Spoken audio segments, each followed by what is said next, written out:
All right. Now we're recording. Ready? Hey! 1, 2, 1, 2, 3.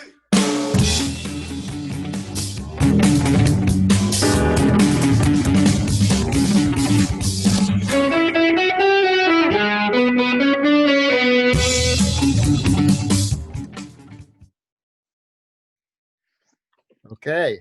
Hello.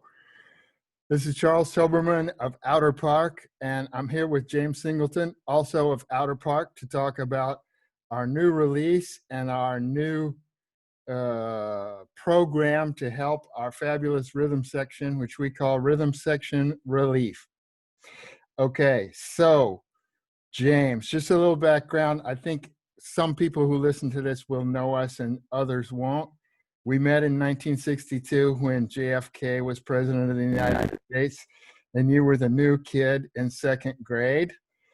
And we started playing music together in the school band around 1964, along with Patrick Noonan. You were a trumpet player, and Patrick and I were trombone players.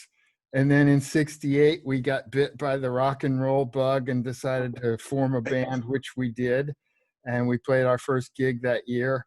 And then in 2018, we became Outer Park, and we recorded a CD, 1968 Slight Return, in New Orleans to celebrate the 50th anniversary of that first gig in the church basement in Springfield, Illinois, along with singer Chelsea Austin from Atlanta and with powerhouse Jason Marsalis behind the drum kit. So that's the background.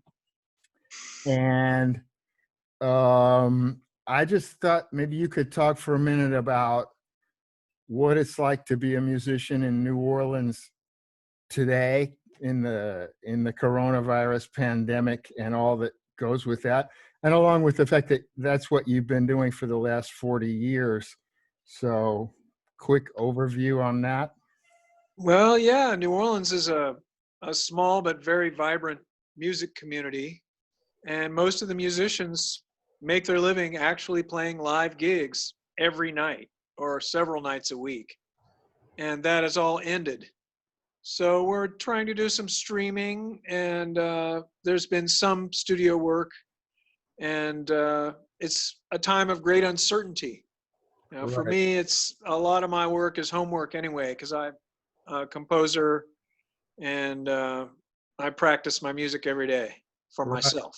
But that most musicians, practice 90% and play the part they get paid for accounts for 10%. So you can still practice, you can still do the 90%, but the part where you make your living has gone away early, and nobody really knows what the timeline for that might be, right? It's very complicated, because nobody knows when people are going to start arriving in New Orleans in large numbers, wanting to pay to hear great music. Right. Well, even in the best of times, getting to people to pay to hear great music is not obvious, and in these times, it's even more difficult. Let's talk about the tune that is on the Rhythm Section release, which is Foxy Roxy, which you wrote and which has been recorded many times, and I've heard you play it live many times with different groups and so on. So can you just tell us a little bit about the piece? Yeah, it's just a very simple, breezy piece. It emerged almost in real time. I was contacted by Kathy Randalls, who's a great theater artist and performance artist. And I happened to have had a mad crush on her at the time and didn't know her very well. But we started rehearsing, developing this piece, and I just looked at her, and those exact notes came out. So it was before having a phone that could had to try and remember it, because it felt like a hook. So it was good. Okay. Yeah. Everybody remember there was a moment before everybody had a pocket recording device, and, Stravinsky dreamed his octet, and then he jumped up in the middle of the night to write it down real quick before he would forget it, and so on and so forth. And there are all kinds of stories about that. Of course, we get used to just being able to dictate things and get them immediately, but it wasn't always like that. So we recorded this song, and we did a couple of takes, but this was a very much of a live thing, and we were all playing live in the studio, and there's an awful lot of energy, and we can hear you counting in the middle of it, and it's just it was an awful lot of fun. And I have to say, from my perspective, I'll speak for Patrick Noonan and myself. We're big jazz fans, but we're not really, we don't really come from a jazz playing background. And so it was at once a great pleasure to play that tune with you and Jason as the rhythm section.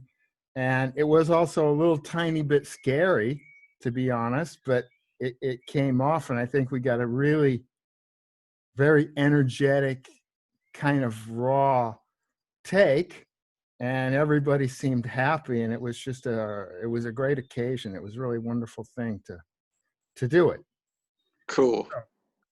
That said, there were a couple of details.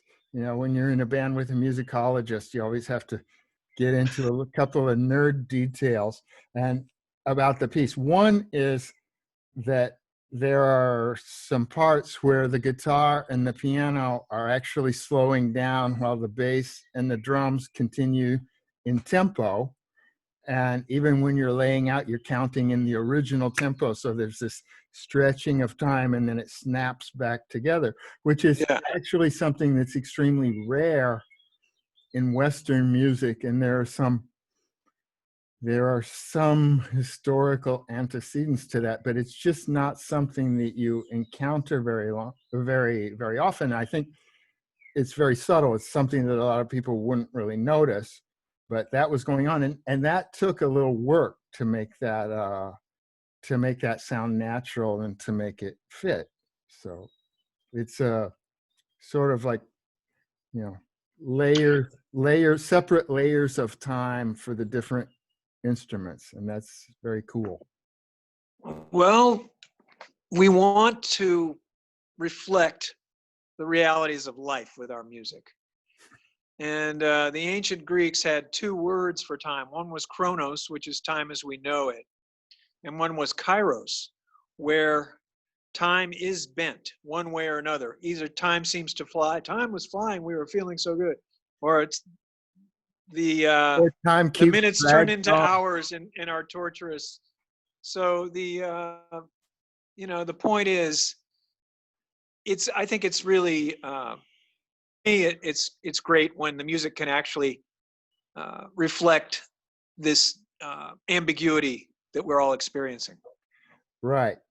There's something of Einsteinian relativity in there. I think somewhere somebody should do a doctoral dissertation about that. Relativity, layers of time in the works of in Foxy Roxy. Yeah, absolutely. And the other thing I wanted to mention was the part where at the end where the tune is harmonized in half steps, like so. Yeah. In which that it's very dissonant, but it also has a sort of a comic effect, and it's not really perceived as a harmonic thing. It's perceived as just sort of a color, or like putting hot sauce onto your sandwich. And the thing that reminded me of was a composer that did that a lot was Bartók, who would take these little folk melodies and then harmonize them at the half step, sometimes for sort of comic or burlesque or parody purposes.